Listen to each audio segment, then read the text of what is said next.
नावे तुका म्हणे त्याच्या नावे तुका म्हणे त्यांच्या नावे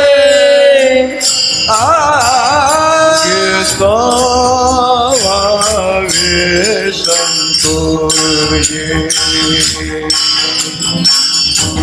घेता भावे संतोषी लक्ष्मीचे आईच्या नावे लक्ष्मीचे आईच्या नावे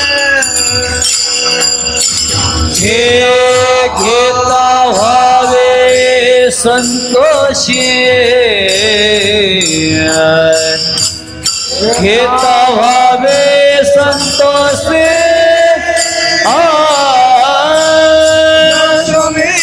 ऐसा नावे लक्ष्मी ते ऐशा नावे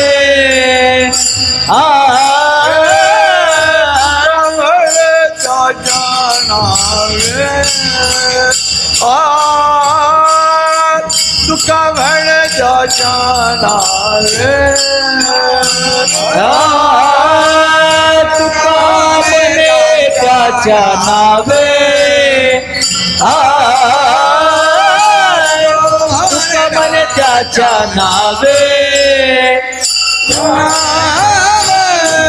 तुका म्हण जाच्या नावे तुका म्हण जाच्या नावे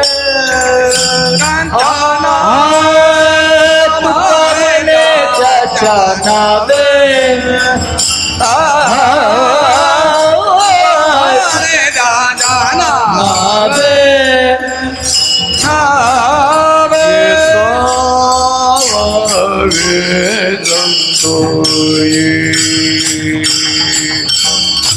घेता भावे संतोषी